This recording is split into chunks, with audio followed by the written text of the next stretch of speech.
Уважаемый господин Distinguished Prime Minister, dear friend, ladies and gentlemen, first of all, I would like to sincerely thank the President of the Republic of India, Draupadi Murmu, you personally, distinguished Prime Minister, and all our Indian colleagues for the warm and hospitable welcome accorded to the Russian delegation. The negotiations that we've just had with the Indian colleagues, and as well as our talk yesterday with distinguished Mr. Modi in the form of tete-a-tete at his residence, the dinner was great. I would like to thank you for this sign of attention. These talks were very useful. They were held in a constructive and a friendly atmosphere in the spirit of the special and privileged partnership between Russia and India. I would like to point out that we and Prime Minister Modi have established a close working dialogue. In September this year we met during the SEO summit in Tianjin. We are regularly having telephone calls. We are personally overseeing some aspects of the development of Russian-Indian cooperation, all the strategic avenues, and also we are monitoring the course of the implementation of key bilateral projects. And today, with the participation of our delegations, we have meticulously and substantively reviewed the whole range of relevant questions of the Russian-Indian multifaceted interaction. We exchange our opinions on the relevant global and regional subjects. In the joint statement that we've adopted with Mr. Modi, we've delineated the priority objectives on the further reinforcements of our ties in the politics and security, economy, trade, and humanitarian cultural spheres. As you saw for yourself, we have signed an impressive package of intergovernmental, interagency, and corporate agreements. Many of those agreements are intended to broaden the economic cooperation between Russia and India. And this is entirely natural, due to the fact that our countries are important partners of one another in trade, investment, and technologies. Last year, our bilateral trade turnover has grown by 12%, setting another record. According to different data, this number may look different, but it is generally around $64 billion US. Currently, we are forecasting that the results of this year will remain at the same impressive level. At the same time, as I perceive it, we are up to the task of getting this number to the level of $100 billion. And to reach this important goal, we have harmonized the program of development of Russian-Indian economic cooperation until 2030. This comprehensive document gives us a concrete set of objectives. The Intergovernmental Commission, the ministries and different agencies of the economic bloc of both countries have set objectives to remove barriers hampering the goods flows and capitals, the implementation of joint projects and deep technology and innovation cooperation. And distinguished Prime Minister gave us a whole list of challenges that deserve the most attentive focus of our government. We will do that. The growth of Russian-Indian commercial links would be helped by the creation of a free trade zone between India and the Eurasian Economic Union. We are already conducting work on the corresponding agreement. I would like to note with satisfaction that our countries are gradually moving to the use of national currencies in mutual settlements. The share of these national currencies is already 96% in commercial deals. We have established resilient channels of credit, financial, and interbanking cooperation. Russian economic operators have broadened the sphere of use of Indian rupees, which we receive from the fulfillment of export contracts. Russian rubles are being used to provide loans for large joint projects. We are also seeing successful partnership in energy. Russia is a reliable supplier of oil, gas, coal, and everything that is required for the development of India's energy.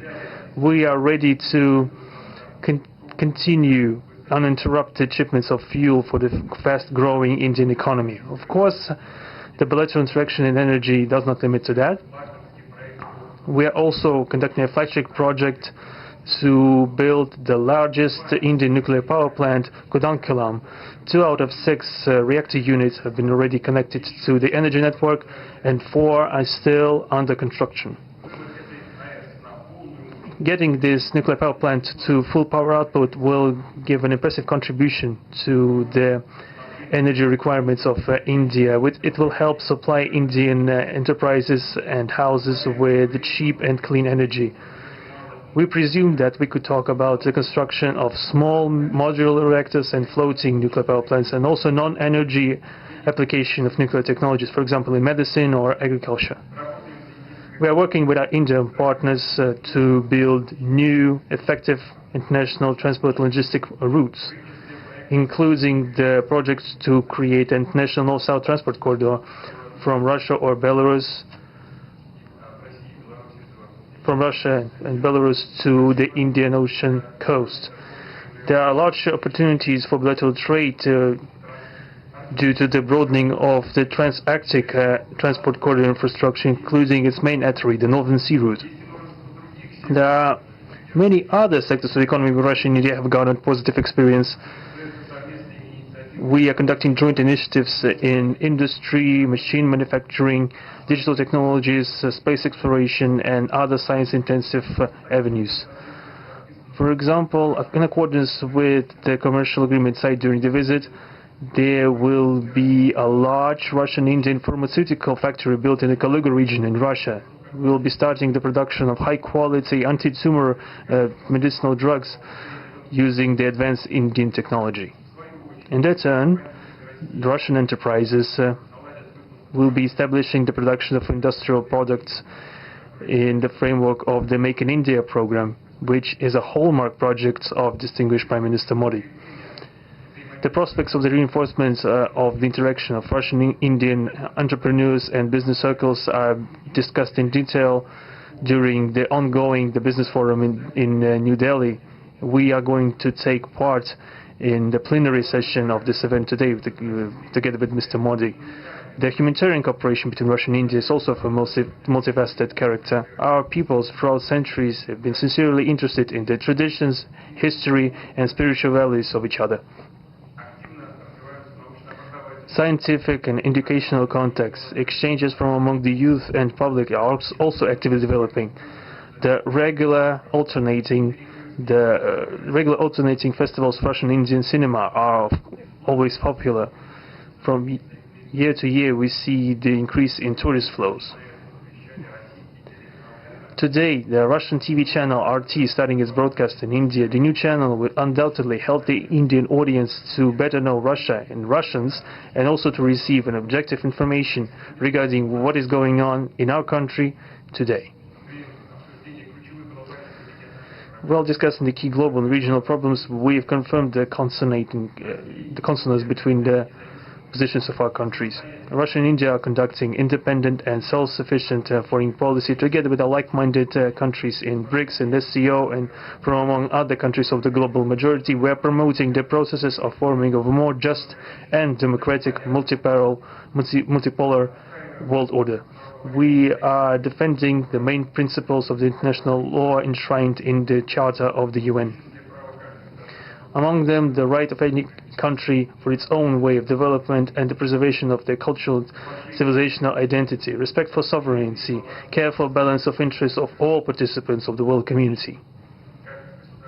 As state founders of the BRICS, Russia and India have done a lot of things, and continue to do more to increase the authority of organization. As you know, next year India will assume the chairship, and the BRICS will provide all necessary assistance to our Indian friends in the work on the relevant BRICS agenda. I would like to point out Russia and India are traditionally closely cooperating in the military technical sphere. Our country, for the last half a century, has been helping to arm and modernize the Indian Army, including the air defense forces, aviation, and the Navy. In general, we are undoubtedly satisfied with the results of the negotiation we just had. We are also, ahead of us, we have the meeting with the President of India, Madam Murmu. But even now, I can express my confidence that the current visit and the agreements reached will help the further deepening of the Russian-Indian strategic partnership for the benefit of our countries and the peoples of India and Russia. Thank you for your attention.